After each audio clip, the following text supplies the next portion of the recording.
tuning into BaisWave.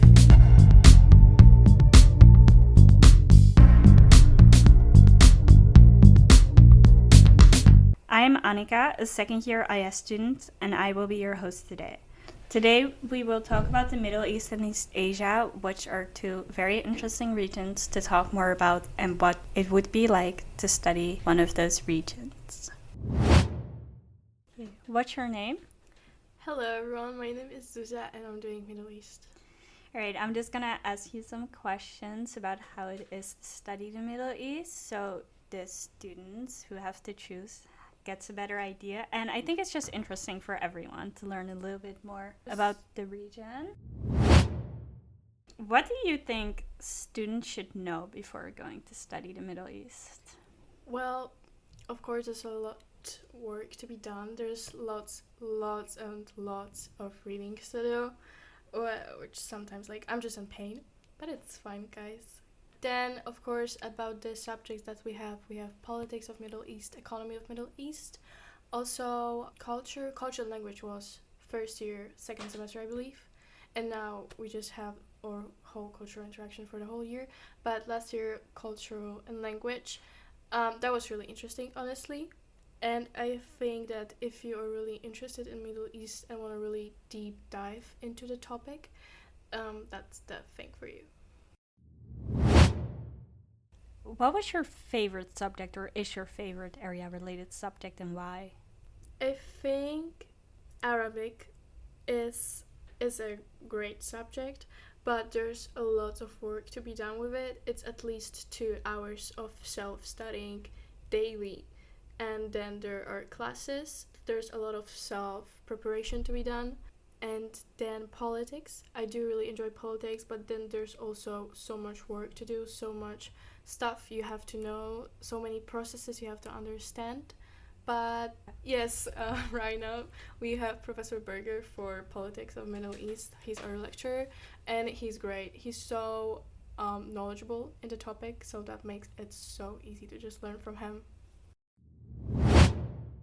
Yeah, and with the Middle East, the main language you can choose is Arabic, right? And then Yes. if there are enough people, Farsi? Yes, you can also choose Farsi, you can also choose Hebrew, and I believe there are some other Turkish also. But it all depends on the amount of people that wants to learn the language. Last year, I believe there were just a couple of people that wanted to learn Farsi, but not enough, so all of us are doing Arabic now. I wanted to talk a little bit more about Arabic because I feel like for the Middle East, Arabic is also really ingrained into its culture, and it's like a... Yeah, we are learning 2 dialects simultaneously. So we are doing Fusha, which is the official Arabic, and then we're doing Masri, which is the Egyptian dialect. As I said, there's a lot of work you have to do by yourself at home or at uni. So if you don't have self-discipline, I don't think you can achieve in getting good grades and just passing the course, because the amount of vocabulary you have to learn, there's also a different alphabet, so you have to learn the alphabet from scratch. Then the grammar part, that's also, it can be helped, but I believe in you all. So with hard work, you guys, it will be worth it. Exactly.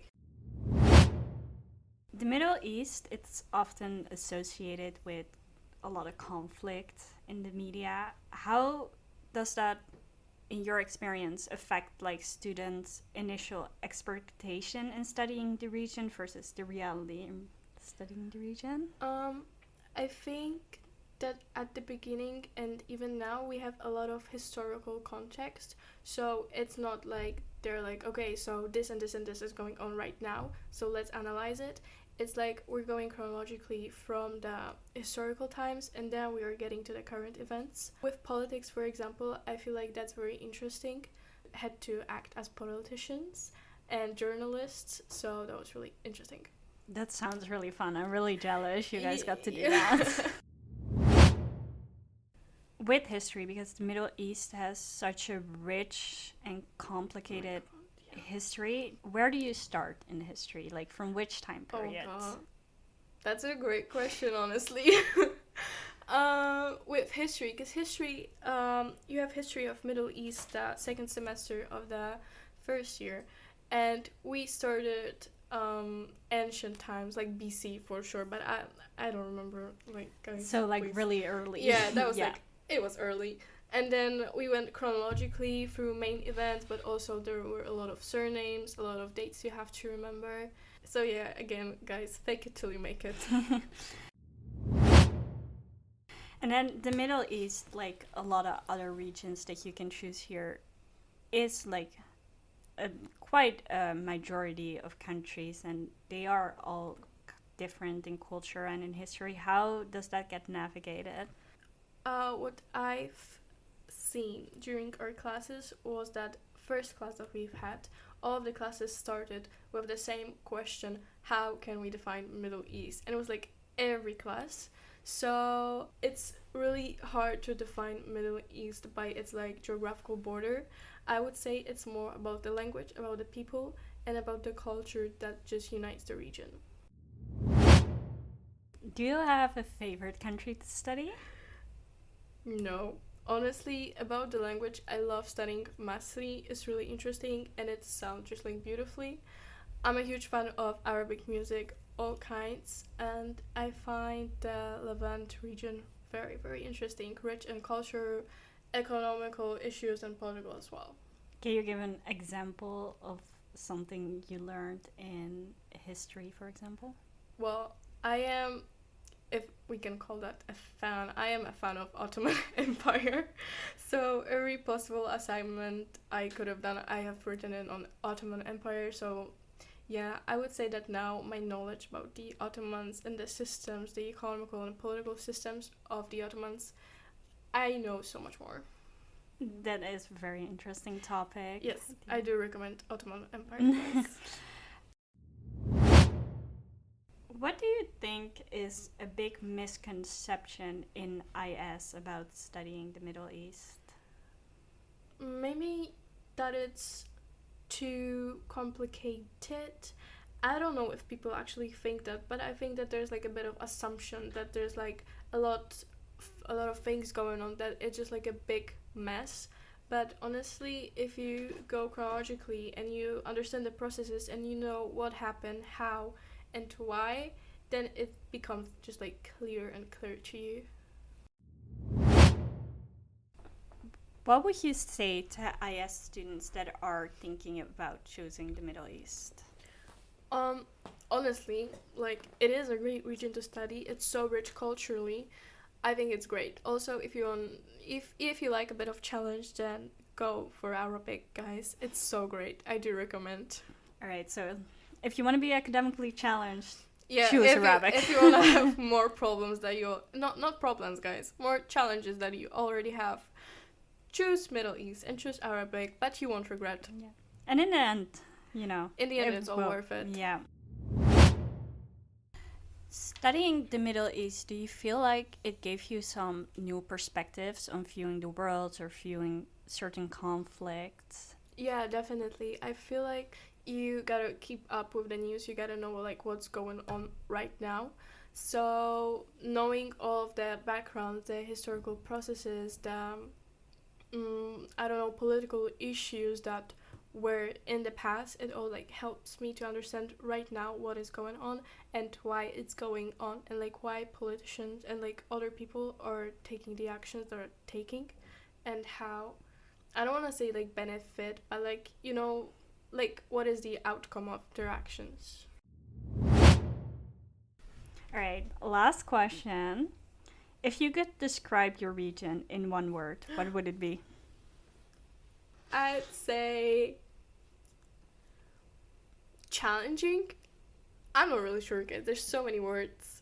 I would say that this is a region, like, if you're ambitious, if you like a bit of a challenge, if you like to deepen your knowledge on Middle East politics, economy, like everything, go for it. It will be worth it, I promise. All right, thank you so much.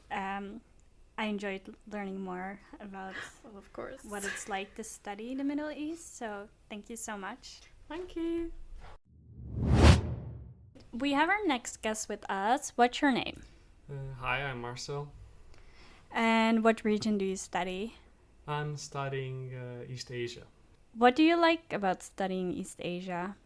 To me, it's very interesting. It's a very vibrant region, and I think it's, well, at least for the people that are from either Europe or America, it's a very, I don't want to use this word, but very oriental region, and you don't really know what to expect from it. And I think it's very shocking because when you get into it, it's something completely different. It completely contradicts, or at least it contradicted my assumption about this region. Okay, when you say it kind of contradicts your assumption about things, can you give like an example or maybe elaborate a little bit on that? One fact about East Asia, when you choose East Asia, you're not doing anything that has to do with period that is earlier than 19th century. So from what I've heard, for example, in the Middle East region, you have history that starts from like very old times. In East Asia, you start at the end of the 18th century and at the beginning of 19th century, and then when you have the politics and stuff like that, it's always the modern era.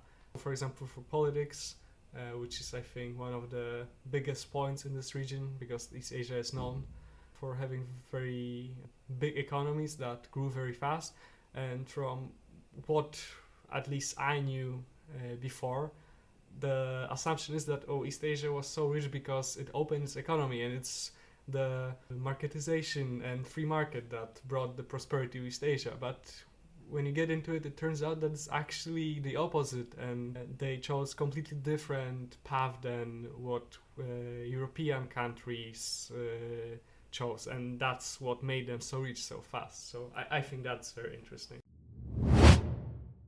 What is your favorite area-related subject to study? Well, I liked history very much, especially because I'm not a big fan of like medieval times. I'm more of a modern history guy, so for me the course was ideal. But also politics is very interesting, and I think like all the lectures at East Asia are very fun. They give some interesting fun facts. So Can you tell one fun fact you learned? I mean, first of all, especially when it comes to politics and history, there's some fun facts from those subjects, like who the last emperor of China became after the abdication. But also there are some like life stories of our lecturers when they were in China or in Japan, and funny stories they had. So they shared their experiences, which I think make the lectures much more engaging. Do you feel like there are any stereotypes about people who are studying East Asia? And if so, like, would you want to negate some of them? What I think, and before I chose this region, was the assumption that like people doing East Asia are like otaku anime fans, and that might be the case for some, but the region is not like, if you like those things, well, East Asia might be a region for you, but that's not like the main focus of the lecture. So when, for example, we have the cultural studies and stuff like that, well, there might be some anime, but there won't be definitely any analysis of that or anything. There might be a little bit about it on economics as like an economic project, but yeah, that's not really what we do there. So when we talk about East Asia, which countries are you guys focusing on mostly? Big three are China, Japan, and South Korea, but we also sometimes talk about Taiwan, Hong Kong. I mean, I don't want to get into any trouble saying that, whatever you call it, regions, autonomous zones or whatever, but South Korea, North Korea, Japan, Taiwan, China, and Hong Kong. Yeah. Technically, Mongolia is in the region, I think, but we've never talked about it. No. Which language did you choose? I chose Chinese Mandarin, and I started with pre-intermediate. How do you like language? learning so far? Well, it's hard. I mean, well, we can choose from Korean, Japanese, and Chinese. And also there are levels. I don't know if there is pre-intermediate or intermediate Japanese or Korean, but there's a pre-intermediate Chinese group. Well, all the languages have their own positives and negatives, I think. Chinese is quite challenging. At the beginning, it's pretty easy because, well, Chinese has nearly no grammar when you start, at least. But then it's getting harder, and the thing is that, well, Chinese is based on characters, and in contrast to Japanese and Korean, those characters have nothing to do with letters. So I think that's the most challenging part. You have to remember all the characters, and there's like no special method of remembering them. There is no alphabet, essentially, in contrast to Korean and Japanese, for example. So yeah, be prepared in Chinese, even in Japanese and Korean, that you'll have to remember a lot. And it's completely different than European languages because you don't have alphabet. What would you say to students who might consider picking Mandarin but are intimidated by it?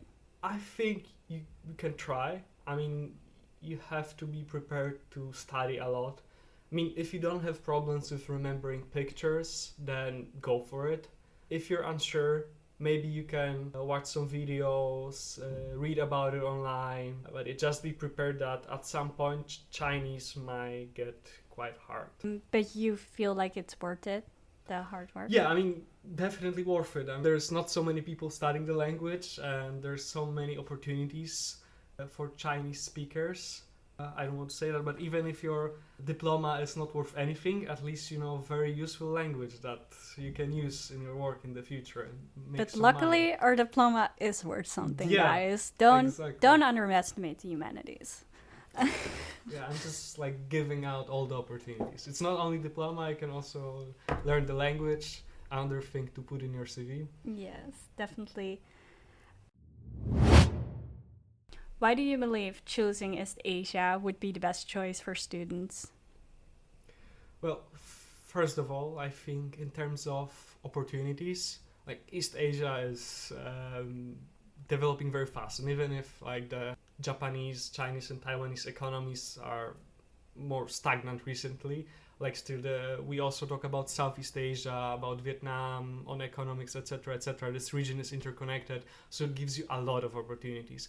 And like, for example, Chinese, it's not only used in China, but if you know Chinese, you also can communicate with people in Taiwan. You can also communicate with people in Indonesian companies, etc., etc. So in terms of opportunities, it gives you a lot. Second of all, very interesting topics and something that you probably didn't know a lot about before. So very interesting history from a different point of view.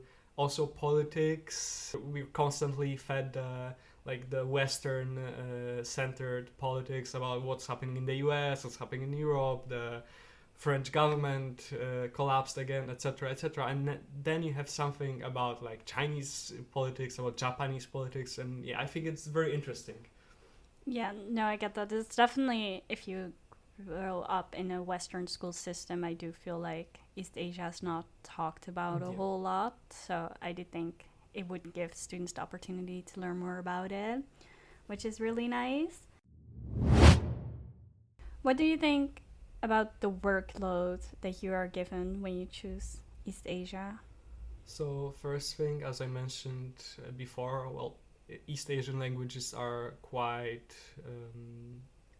demanding, so you spend a lot of time on studying the languages because they're not, well, if you're European at least, or from Americas, the languages are completely different. Like, you won't find words or sentence structure that will be similar to your native language, so you will spend a lot of time studying the language. Second of all, probably also spend a lot of time studying politics because it's generally not on the news, so there's nothing you can, if you're not watching the East Asian news, that is. And also, from what I've heard, East Asia is a bit more demanding than regions like, for example, Africa or Middle East, because the groups are bigger, exams are a bit more difficult. So yeah, it's a bit more demanding than others region, at least the Middle East and Africa, from what I've heard. But it's not very, very demanding, so don't be afraid of that. That's interesting to hear, because our guest from the Middle East, she said that Arabic was one of the most challenging subjects. So it's good to know for students that it will be challenging, but I think in the end you will gain so many valuable insights that it makes it worth it. And yeah. Also, like, not to make anyone scared, it's not extremely challenging. I mean, just be focused, like, I will have to study this weekend or something. I can go out. It can happen. Like, there are some tasks you have to do. You have to study a bit, but it's not like it's gonna completely destroy your social life or anything. It's just a bit challenging, but you can do it. Yes, I have all faith in you guys who are listening and who are gonna or thinking about choosing East Asia. Final question. If you could describe your region in one movie, what would it be? I would put the Apocalypse Now, and well, not only because it happens in Vietnam, which technically is not part of the East Asia region. Metaphorically, this movie perfectly shows that, like, you're getting deeper and deeper into the topic, which sometimes can make you mad when you have too many exams and too many assignments to do at one time. But also, it's like something you learn a lot about yourself. You experience something new. You learn new things, very interesting things. So yeah, I think that would be a perfect movie to depict All right. East Asia. So that's some homework for the listeners, guys. Go watch that movie, and hopefully it will make you more interested in considering East Asia. All right. Thank you so much for coming. Thank you.